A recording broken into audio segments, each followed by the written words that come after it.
नमस्कार विद्यार्थी मित्रांनो. इयत्ता 12वीच्या परीक्षेचा अभ्यास करताना तुमचं मन आनंदानं भरून गेलं पाहिजे. प्रत्येक प्रश्नाचा अभ्यास करताना त्याचं उत्तर कसं शोधायचं ही क्युरिओसिटी आपल्या मनामध्ये निर्माण झाली पाहिजे. आणि त्यावेळेला त्या प्रश्नाचं उत्तर सापडल्यानंतर तो आनंद वेगळाच असतो. अगदी अशाच पद्धतीनं आपण very short answer type question बघत आहोत. एका मार्काचं उत्तर शोधताना आपला आनंद किती मोठा असतो हे आपल्याला कळून जाईल. आणि तुमच्या पेपरमध्ये तर व्हेरी शॉर्ट अँसर म्हणजे फक्त एका वाक्यात उत्तर लिहायचं आहे. आणि पण हे एका वाक्यात उत्तर शोधताना पूर्ण पुस्तक वाचावं लागतं. आणि हे पुस्तक वाचता वाचता आपला आनंद इतका भरून जातो आणि त्यामुळं आपल्याला अभ्यासामध्ये इंटरेस्ट निर्माण व्हायला पाहिजे. अशी स्थिती आपण आपल्यामध्ये निर्माण केली पाहिजे. अगदी याच हेतूनं मी एका मार्काचे प्रश्न त्याची उत्तर कशी लिहायची हे याचा सराव तुमच्या सोबत करणार आहे. आणि तुम्ही अतिशय चांगल्या पद्धतीनं म्हणजेच उत्कृष्ट पद्धतीने प्रतिसाद देत आहात आणि त्यामुळं मलाही फार आनंद होत आहे. आणि त्यामुळं मी माझे नवनवीन व्हिडिओ तुमच्या समोर मांडत आहे. आज very short answer type question साठी मी टॉपिक निवडलेला आहे. त्या टॉपिकचं नाव आहे अल्कोहोल, फिनॉल्स अँड इथर्स. यामध्ये एका मार्काचे प्रश्न आणि त्याची उत्तर कशी लिहायची, व्हेरी शॉर्ट अँसर कसं लिहायचं आपण बघणार आहोत. चला तर मग पहिला प्रश्न कोणता आहे हे बघूया. आणि यानंतर मी एकूण 5 प्रश्न तुम्हाला सोडवून देणार आहे आणि 3 प्रश्न हे तुम्ही तुमच्या वहीमध्ये सोडवून नोंद करून ठेवायचे आहे. चला तर मग बघूया पहिला प्रश्न कुठला आहे तो. प्रश्न 1.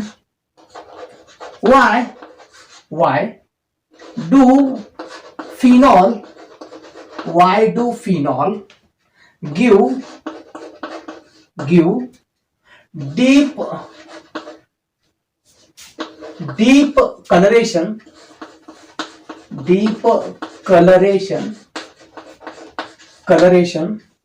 with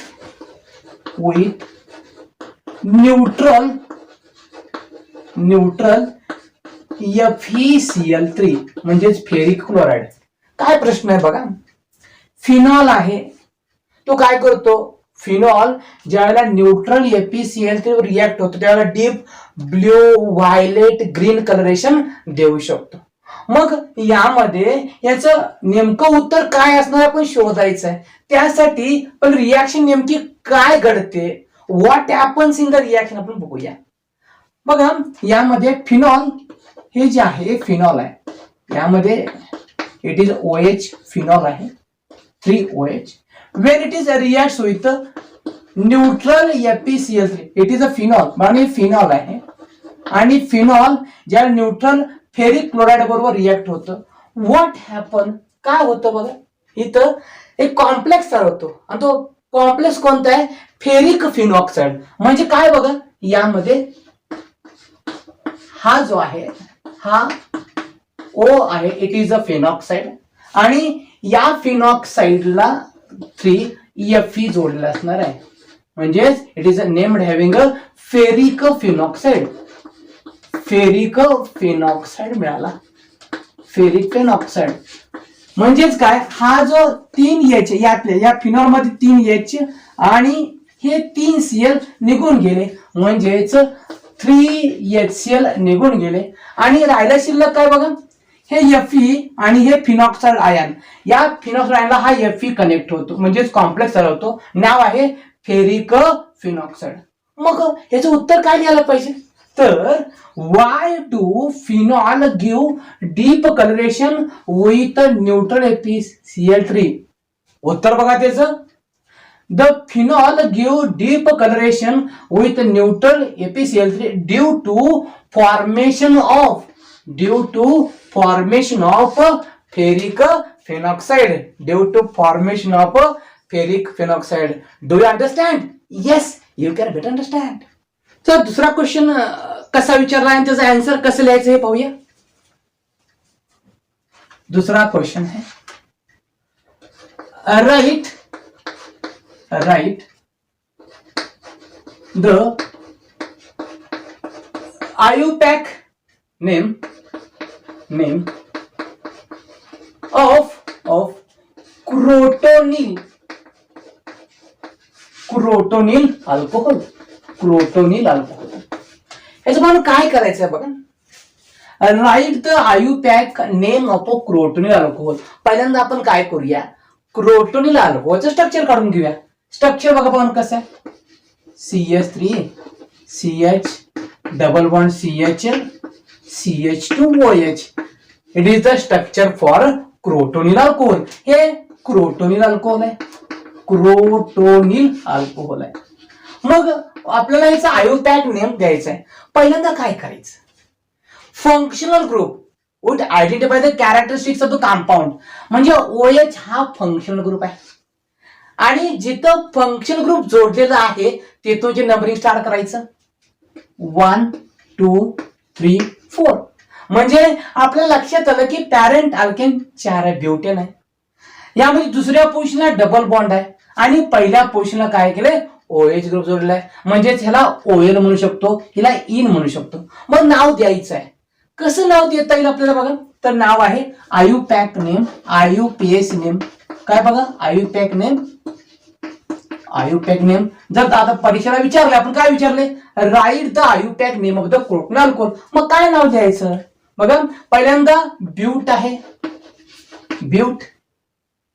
दुसऱ्या पोझिशनला 2EN आहे आणि पहिल्या पोझिशनला काय आहे, OH ग्रुप आहे. म्हणजेच 1OL. It is the IUPAC name of the crotonyl alcohol. चला पाहून आपण तिसऱ्या क्वेश्चन, त्याचा आन्सर कसं लिहायचं बघूया. Question number third. Right the reaction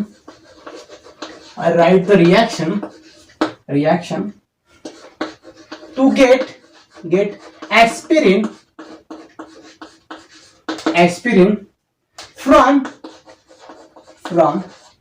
salicylic acid.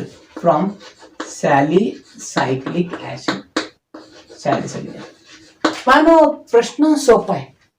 आपल्याला काय करायचं आहे, ऍस्पिरिन तयार करायचं आहे. ऍस्पिरिन कोणापासून, सॅलिसायक्लिक ऍसिड. मग पहिले आपला सॅलिसायक्लिक ऍसिडचा फॉर्म्युला बघितला पाहिजे.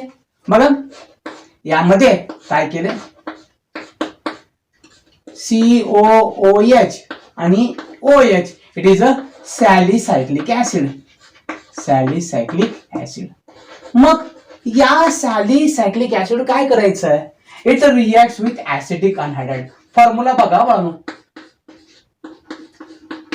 COCH3. It is a acetic anhydride.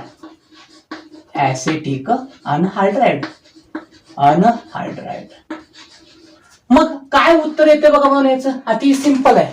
काय होतं बघा भाऊ, यामध्ये सगळ्यात महत्वाचं म्हणजे हा H काय करतो बघा, हा H यामध्ये जाऊन मिळतो. काय केलं बघा, इथं मिळालं. काय निघून गेलं बाजूला बघा, फॉर्मेशन ऑफ ऍसिटिक ऍसिड. पहिला काय मिळालं, फॉर्मेशन ऑफ ऍसिटिक ऍसिड मिळालं. आणि हा COCH3 काय होतं, इथं जॉईन होतो. म्हणजे काय केलं बघा, इथं स्ट्रक्चर बघायचं बघ, यामध्ये इथं COOH आणि इथं OCOCH3. मग याचं नाव काय आहे, याचं नाव ठरल्याप्रमाणे काय केलंय, aspirin. Is called as aspirin. मग रिएक्शन लिहिताना काय करायचं आहे, right the reaction to get aspirin from salicylic acid. एक मार्काला रिएक्शन आपण लिहिणं गरजेचं आहे. Do you understand? Yes, you can better understand. चला बाळांनो, चौथ्या प्रश्नाचं उत्तर कसं लिहायचं हे बघूया. Question number 4.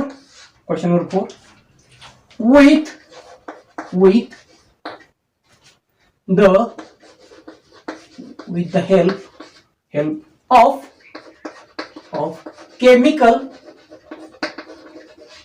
equation show what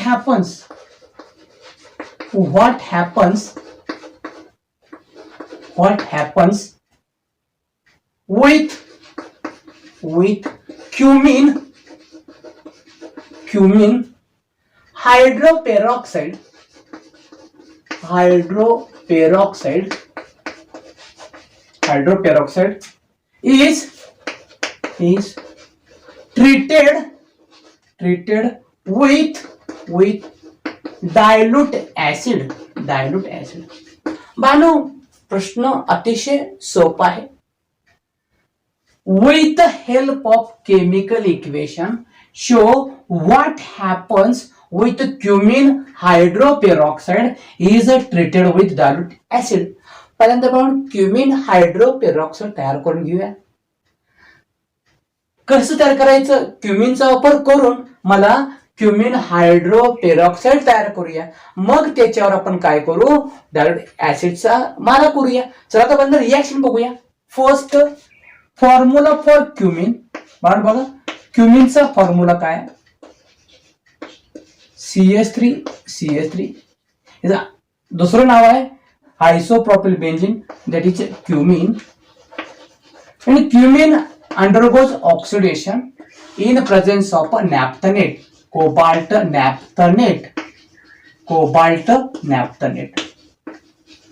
मग काय होतं बघा, यामध्ये हे जे दोन ऑक्सिजन आहेत इथे ऍड होतात. काय होतात? दोन ऑक्सिजन ऍड होतात. मग फॉर्म्युला काय तयार होतं बघा, इथं काय तयार होतं बघा बघा. It is a formation of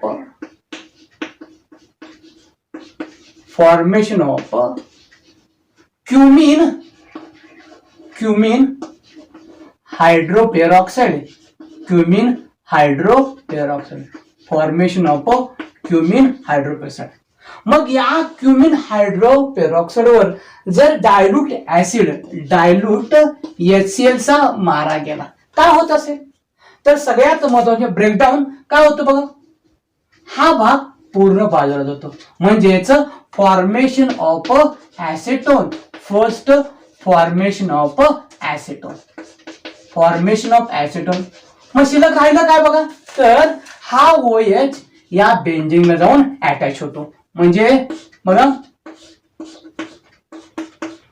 formation of OH. ह्याचं नाव आहे फिनॉल. मग पहिला प्रश्न बघायचा काय आहे? What is the question? With the help of chemical equation show what happens with the cumene hydroperoxide is treated with dilute acid. Answer. In this reaction,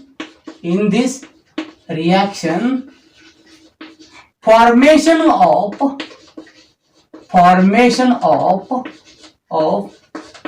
phenol and acetone takes place.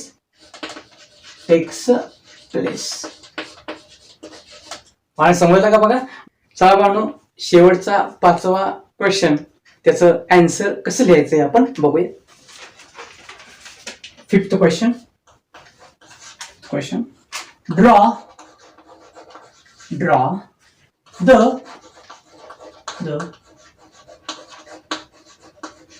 structure of the major product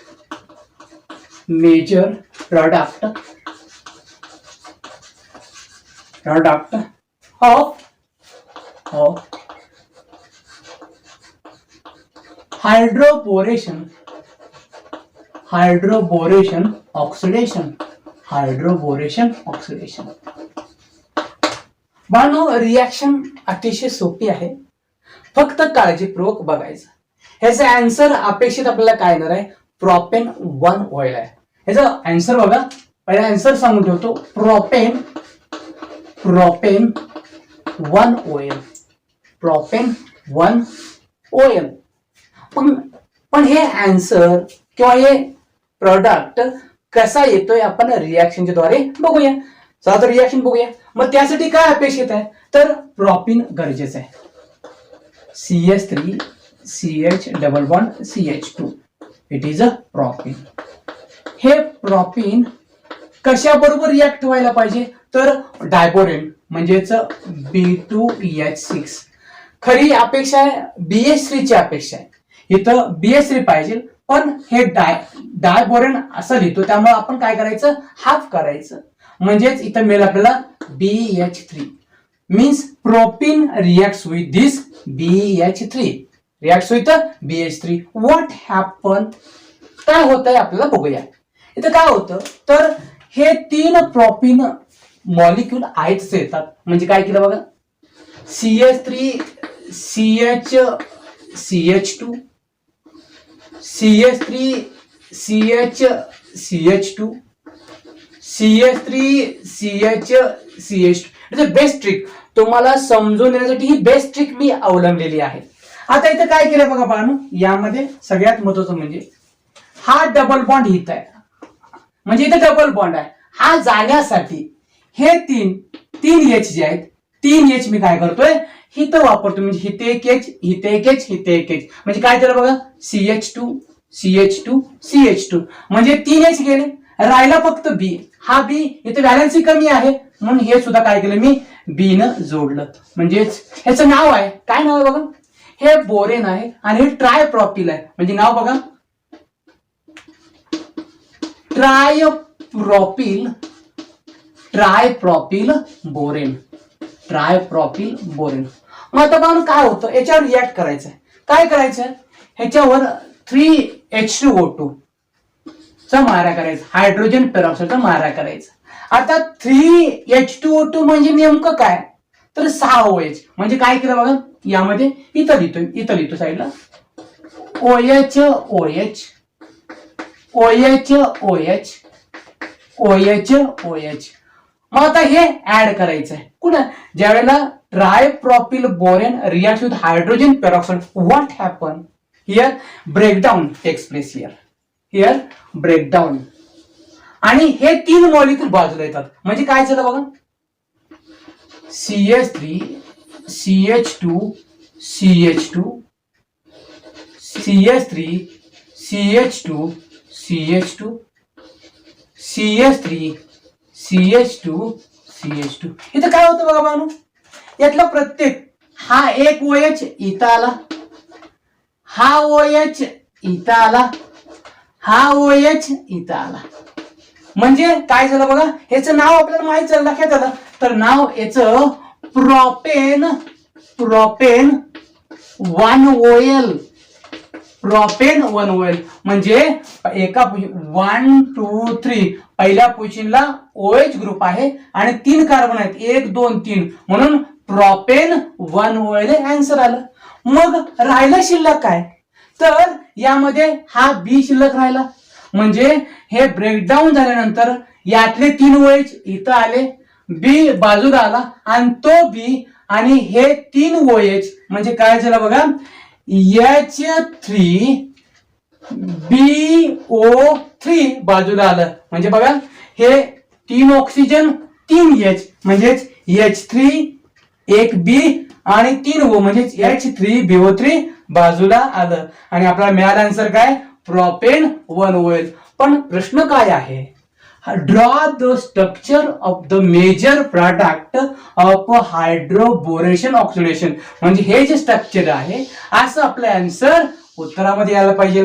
propane 1OL हे त्याचं answer आहे आणि आपल्याला हे समजलं असेल. Do you understand? Yes, you can better understand. बाळांनो, आपण 5 प्रश्नांची उत्तर कशी लिहायची, how to write short answer of questions आपण बघितलं. आता मी तुम्हाला 3 क्वेश्चन्स सोडवण्यासाठी देणार आहे. तुम्ही सोडवायचे आणि आपल्या वहीत नोंद करून ठेवायची, जेणेकरून या प्रश्नांचा फायदा आपल्याला परीक्षेत होईल. चला तर 3 प्रश्न कोणते आहेत ते बघूया. पहिला प्रश्न, what is the action of atmospheric oxygen on ethers. दुसरा क्वेश्चन आहे, draw intra molecular hydrogen bonding structure in O nitrophenol. Write the name of major products when anisole reacts with HI at 398 K. या प्रश्नांची उत्तर तुम्ही लिहा, तुमच्या वहीत लिहून ठेवा, जेणेकरून तुमचा सराव होईल. हे क्वेश्चन निवडताना तुमचा विचार करूनच हे क्वेश्चन निवडलेले असतात आणि त्याची आन्सर ही कशी लिहायची हे तुम्हाला गृहीत धरून लिहिले असतात आणि तुम्ही त्याचा सराव करतच असता. आणि तुम्हाला काही शंका आल्या असतील तर तुम्ही कॉमेंट बॉक्समध्ये मला जरूर कळवाव्यात. अशाच पद्धतीने उद्या आपण नवीन टॉपिक पाहणार आहोत. तोपर्यंत तुमचा निरोप घेतोय. धन्यवाद.